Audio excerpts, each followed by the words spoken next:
फिर आका चले, फरमाते हम आगे बढ़े, पहले आसमान पे गए, दस्तक दी दरवाजे पे, अंदर से आवाज आई, कौन? कहा जिब्रील। जिब्रील हूं, आपके साथ कौन है? कहा मोहम्मद अरबी सल्लल्लाहु अलैहि वसल्लम। आज उन्हें बुलाया गया है? हाँ। अरे पहले ही से तो चर्चे, पहले ही से तो चर्चे, फिर ये क्यों पूछा जा रहा है? इसलिए पूछा जा रहा है गोया आज जिब्रील महबूब के साथ आएंगे तो दरवाजे खुलेंगे। और फिर जिब्रील तो रोजाना आते जाते हैं ना, आज ये दस्तक क्यों? दस्तक क्यों? हमारे सूफिया ने लिखा है दस्तक इसलिए है कि जिन दरवाजों से फरिश्ते जाते थे वो दरवाजे और थे, और जो हुजूर के लिए बनाया गया था वो दरवाजा और था। यानी आसमान में कई दरवाजे हैं, लेकिन एक दरवाजा मखसूस मेरे नबी के लिए बना था कि जब मेराज पर हबीब को बुलाएंगे तो इसी दरवाजे से बुलाएंगे, और महबूब इसी तो ये महबूब के लिए मखसूस दरवाजा था, किसी और के लिए खुलना नहीं था। दरवाजा खुला, हुजूर कहते हैं हम अंदर गए, अब जल्दी जल्दी चलते हैं, 10 बजे का टाइम था, 10:15 हो, जल्दी जल्दी चलते हैं। कल भी, लेकिन कल हमने रखा था मेराज के बाद क्या हुआ ये बयान ही नहीं होता, तो कल के लिए हमने रखा था। कल भी इंशाल्लाह, चूंकि हालात थोड़े नाजुक है, तो कल भी हम यही करेंगे कि इशा की जैसी नमाज हो जाएगी, एक नाज शरीफ के बाद बयान शुरू कर देंगे। तो अगर आप सोचेंगे कि 10 बजे बयान शुरू होगा, तो ऐसा नहीं होगा, एक नाज शरीफ होगी फौरन बयान शुरू हो जाएगा कल भी। तो मैं बात अब समेटने लगा हूं, जल्दी जल्दी से हम चलते हैं। फरमाते हम पहले आसमान पे गए तो वहां फरिश्ते थे और एक बुजुर्ग बैठे हुए थे, तो मुझे जिब्रील ने कहा हुजूर इनको सलाम करें, ये आदम अलैहिस्सलाम है। तो मैंने सलाम किया, तो मैंने जब सलाम किया अस्सलामु अलैका, तो उन्होंने जवाब दिया वालैकुस्सलाम या इब्न सालिह, ऐ मेरे साले बेटे, व नबी सालिह, या इब्न सालिह व नबी सालिह, ऐ साले बेटे और साले नबी, आप पर भी सलाम। जवाब दिया। फिर वहां पर फरमाया आपने, दाईं तरफ नूरानी रूहें थी और बाईं तरफ मैली मैली रूहें थी, इधर देखते तो खुश होते थे, इधर देखते तो गमगीन होते थे। मैंने पूछा ये क्या है?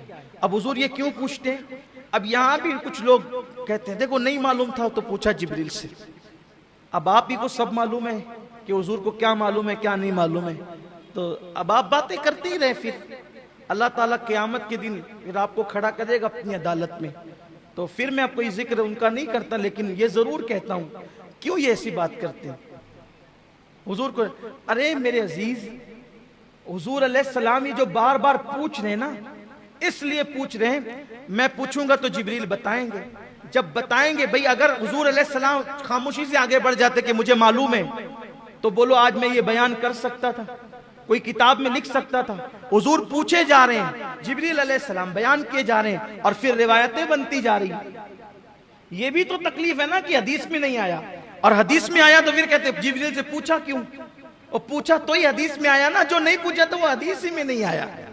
आगे अभी बताऊंगा क्या क्या नहीं आया, और जो नहीं आया अभी तक उसमें सर फोड़ रहे हो, सभी सर फोड़ रहे हैं, कोई कुछ नहीं बता पा रहा है। जो नहीं आया हदीस में नहीं बता पा रहे हैं, इतना अल्लाह ने भी फरमा दिया, नहीं बयान किया ना, फ़अौहा इला अब्दिही मा औहा, हमने जो बातें करनी थी अपने महबूब से कर ली, नहीं बयान किया, नहीं बयान किया, नहीं बताया। फिर तो इसलिए हुजूर ने जो पूछ लिया उनका एहसान है कि अगर न पूछते तो हम किस तरह बयान करते। तो फिर आगे बढ़े दूसरे आसमान पे, फिर दूसरे आसमान पर पहुंचे तो फिर वहां हमारी मुलाकात दो खालाजाद भाइयों से हुई, हजरत ईसा अलैहिस्सलाम से और उनके खालाजाद भाई हजरत याहया अलैहिस्सलाम से। फरमाया दोनों जवान हैं और ऐसा लगता है जैसे अभी नहा के निकले हैं। हुजूर ने पूरा होलिया बयान किया, अभी नहा के निकले, उनकी जुल्फों से पानी के कतरे ऐसे टपक रहे थे, वो चांदी के मोतियों की तरह, खड़ा खड़ा नक्शा फरमाया, और दोनों थे वहां पर, बड़े पाकीज़ा सुथरे जवान थे। फिर उनको हमने सलाम किया, उन्होंने भी हमारा इस्तकबाल किया। फिर तीसरे आसमान पर पहुंचे, वहां हमने बहुत खूबसूरत नबी को देखा, वो हजरत यूसुफ अलैहिस्सलाम थे। यूसुफ अलैहिस्सलाम की जियारत वहां पर की। फिर उसके बाद फरमाया हम चौथे आसमान पर पहुंचे। चौथे आसमान पर पहुंचे तो वहां हमने हजरत हारून अलैहिस्सलाम को देखा, उनको सलाम किया। फिर उसके बाद कहा हम पांचवें आसमान पर पहुंचे तो माफ कीजिएगा, हम चौथे आसमान पर पहुंचे तो हजरत इदरीस अलैहिस्सलाम की जियारत की, उन्हें सलाम किया। फिर पांचवें पर पहुंचे तो हजरत हारून अलैहिस्सलाम की जियारत की, उन्हें सलाम किया। छठे आसमान पर पहुंचे, हजरत मूसा अलैहिस्सलाम मिले, उनको सलाम किया तो वो रोने लगे, देख कर रोने लगे, कहने लगे ये जवान मेरे बाद आया, क्या मर्तबे पाया, ये जवान मेरे बाद आया, क्या मर्तबे पाया कि इसकी उम्मत सबसे ज्यादा जन्नत में जाएगी, इसके पैरोकार सबसे ज्यादा होंगे। अल्लाह ने इसको क्या शान अता की। ये रोना हसद की वजह से न था, इस वजह से था कि बड़ी मेहनत की हजरत मूसा अलैहिस्सलाम, बहुत मेहनत की, लेकिन आपकी कौम बड़ी निकम्मी, बड़ी नालायक कौम, ऐसे ऐसे ताने दिए, नबी को बहुत सताया। लेकिन ये मेरे आका अलैहिस्सलाम, देखो दोनों में फर्क बताऊं, दोनों की कौम में फर्क। मूसा अलैहिस्सलाम चले अपनी उम्मत को लेके, का लड़ना है, लड़ना है, कौम से लड़ना है, दुश्मनों से। कौम ने क्या जवाब दिया बताए, आप लड़ो और आपका रब लड़े, हम तो यहां बैठ के तमाशा देखेंगे। ये कौम मूसा है और मेरे नबी के सहाबा। हजरत मूसा अलैहिस्सलाम रो रहे थे। बहरहाल हुजूर अलैहिस्सलाम वहां से निकले, सातवें आसमान पे इब्राहीम अलैहिस्सलाम, वो बैतुल मामूर को टेक लगाए बैठे थे। बैतुल मामूर क्या है, काबे के ऐन ऊपर सातवें आसमान पे, फरिश्तों का किबला है, उसको कहते हैं बैतुल मामूर। उसको क्या कहते हैं, बैतुल मामूर उसको कहते हैं। हाँ, सातवें आसमान पर। अब तेजी से चलना था तो तेजी से चलते हैं। जैसे माह मुहर्रम में कम से कम 5 दिन हम लोग महफिल करते हैं ना, ऐसे मेराज के लिए भी कम से कम 5 दिन महफिल, कम से कम 5 दिन होनी चाहिए। तो एक एक बात हो, पहले आसमान पे क्या हुआ, बड़े मजे हैं, बड़े मनाजिर हैं। दूसरे पे क्या हुआ थे, एक एक बात के लिए तक वक्त चाहिए, लेकिन टाइम भी कम है, हुसूल बरकत के लिए आगे बढ़ रहे हैं। बैतुल मामूर से टेक लगा के बैठे, फरिश्ते आते हैं, जो एक बार जिंदगी में आता है, कयामत तक फिर उसको मौका नहीं मिलेगा। इब्राहीम अलैहिस्सलाम बहुत खूबसूरत है, आका ने उनका हुस्न बताया, बहुत खूबसूरत है। खास बात फरमाया कि अब्दुल मुत्तलिब का चेहरा उनके चेहरे के मुशाबे है, यानी हुजूर के दादा हज़रत अब्दुल मुत्तलिब इब्राहीम खलीलुल्लाह अलैहिस्सलाम के मुशाबे। तो सलाम किया, सलाम करने के बाद इब्राहीम अलैहिस्सलाम ने कहा कि आपको मुबारक हो, आप बड़े अजीम शान वाले हैं, मैं चाहता हूं आपकी उम्मत को कुछ तोहफे दूं, मैं चाहता हूं आपकी उम्मत को कुछ तोहफे। अगर वो मौत के वक्त की सख्ती से बचना चाहते हैं, अब इब्राहीम अलैहिस्सलाम तोहफा दे रहे हैं उम्मत के लिए, अगर मौत की सख्ती से बचना चाहते हैं उनसे कहना वो कसरत से अल्लाह का जिक्र करें। अगर वो रंज गम और टेंशन से बचना चाहते हैं, ये टेंशन में अपनी जुबान में कह रहा हूं समझाने के लिए, रंज गम और टेंशन से, ज़हनी दबाव से, डिप्रेशन से बचना चाहते हैं, वो ला हौला वला कुव्वता इल्ला बिल्लाहिल अज़ीम की कसरत करें। ये हज़रत इब्राहीम अलैहिस्सलाम की तरफ से तोहफा है।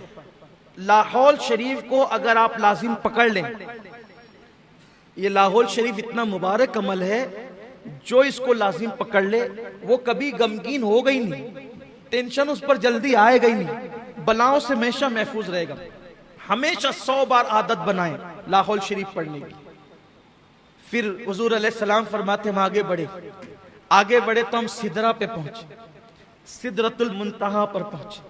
वहां पहुंचे तो हुजूर फरमाते हैं सिदरा पर मैं पहुंचा तो देखा कि 2 कुर्सियां हैं, सिदरा पर 2 कुर्सियां हैं। मैंने पूछा जिब्रील यहाँ कौन रहता है? और हुजूर यहाँ मैं रहता हूँ। और जिब्रील तुम्हारे सिवा भी कोई रहता है? नहीं या रसूलल्लाह मैं ही रहता हूँ और कोई नहीं रहता। कहा ये 2 कुर्सियां क्यों है?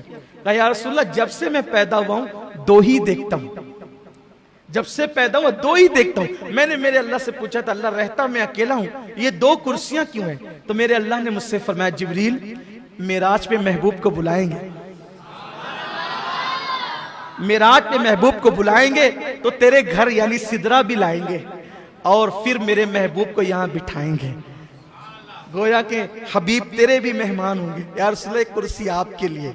आका अलैहिस्सलाम ने जो है वो फरमाया कि सिदरा जो है देखने में बज़ाहिर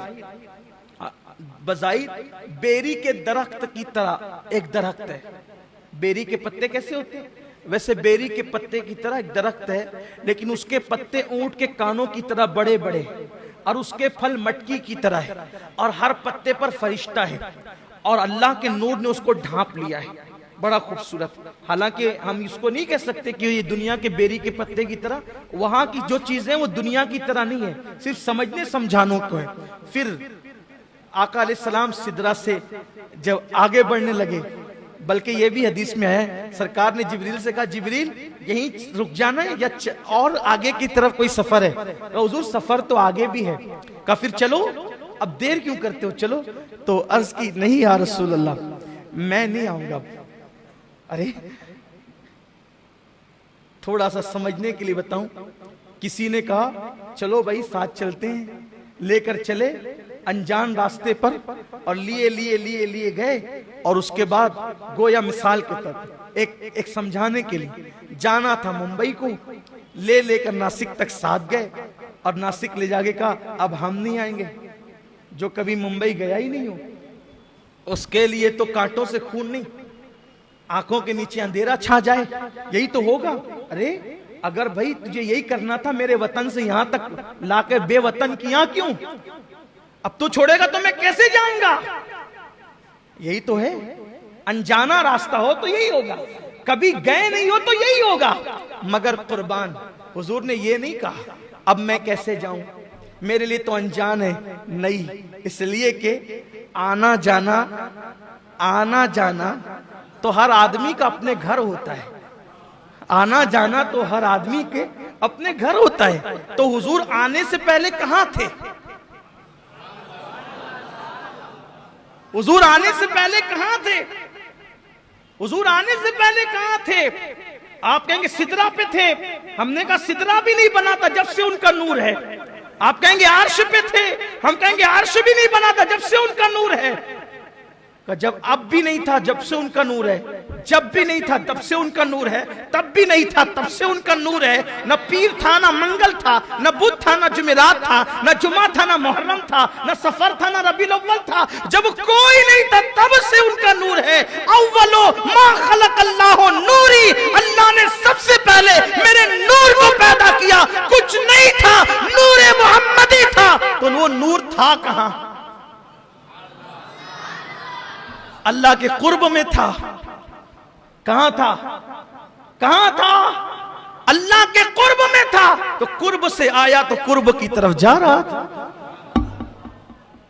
कुर्ब से आया कुर्ब की तरफ जा रहा। लेकिन हुजूर अलैहिस्सलाम ने कहा ना, ताकि हदीस तो बननी है ना, चलो जिब्रील, जिब्रील चलो। कहा नहीं यार रसूल, अगर जाऊंगा तो बारी ताला की गैरत से, उसके अनवार, उसकी तजल्लियात से मेरे पर जलेंगे, मैं नहीं आता, आप जाएं। हुजूर फरमाते हैं जब मैं सिदरा के आगे बढ़ा तो मैं झिझक रहा था, अल्लाह की हैबत से कांप रहा था, अदब से रुक रहा था कि फिर मुझे हुक्म होता है उद्न मिन्नी और फिर मैं आगे बढ़ा, लाखों पर्दे पार किए, लाखों पर्दे पार किए, फिर एक आवाज आई, क़िफ़ या मोहम्मद,